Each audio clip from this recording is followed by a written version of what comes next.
Messieurs, il reste 2 minutes. 2 minutes pour évoquer, parce que c'est la fin de la saison, les tops et les flops de cette saison politique. Qu'est-ce qui vous a marqué? Qu'est-ce qui a été une réussite? Qu'est-ce qui a été un échec selon vous?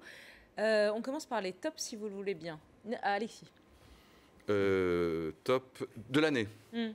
Je crois qu'il n'y a pas, enfin, à mon sens, il n'y a pas tellement de choix, que ce n'est pas forcément réjouissant, mais le top politique de l'année, c'est Marine Le Pen, dont la réussite a été éclatante cette année, et on l'a vu notamment aux européennes, qui ne sont pas le fruit d'un hasard, qui sont le fruit d'abord d'une stratégie de Marine Le Pen, la stratégie de la dédiabolisation, qu'elle a poussé notamment plus tard en s'opposant à son père, enfin, elle a eu le prétexte.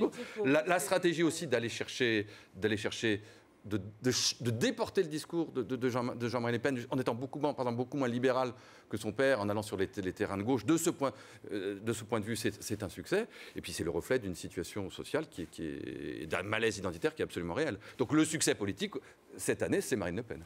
Mais qui est le résultat du flop à la fois de la gauche au pouvoir et de l'opposition décomposée. Je pense que les uns vont avec les autres. Hein. Si la gauche avait géré, donné des perspectives, si Hollande avait incarné, dire les choses ne se seraient pas passées de cette façon. Le top de l'année. Et donc, pour moi, j'ai eu un top à un moment pour Taubira, mais suivi d'un flop pour Taubira, parce qu'elle a magnifiquement défendu le mariage gay, incarné, et en même temps, en matière de... Ensuite, elle n'a pas suivi. Elle est une ministre de la Justice qui ne traduit pas dans les combats qu'elle laissait espérer.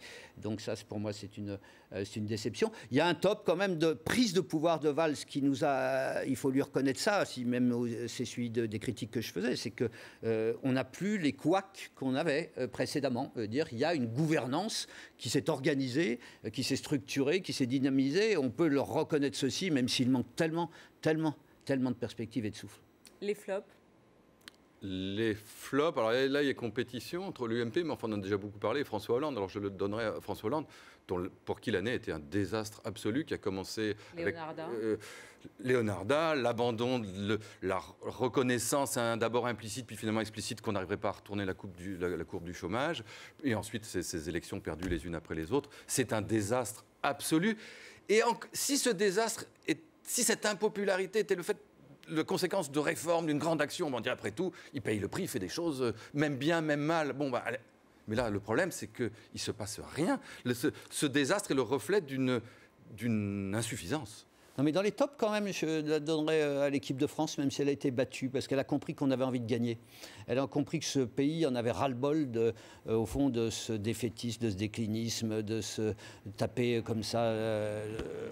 Il en profite parce qu'Éric Zemmour n'est pas là, en fait.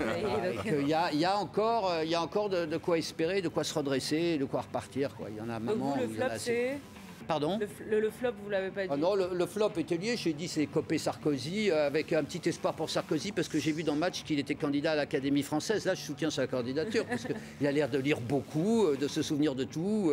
Voilà, vive Sarko, c'est l'Académie, compte tenu de ce qu'elle est. Que quand un homme politique commence à parler de littérature, c'est qu'il pense en fait à l'élection présidentielle. Ça a toujours été comme ça. Merci à tous les deux pour cette dernière, c'est vraiment la dernière de Ça se dispute de cette saison qui revient l'année prochaine avec vous Nicolas, avec Éric Zemmour et un arbitre ou une arbitre que vous découvrirez à l'antenne. Très belle journée, très bon week-end. Et merci à vous. iTélé. Merci.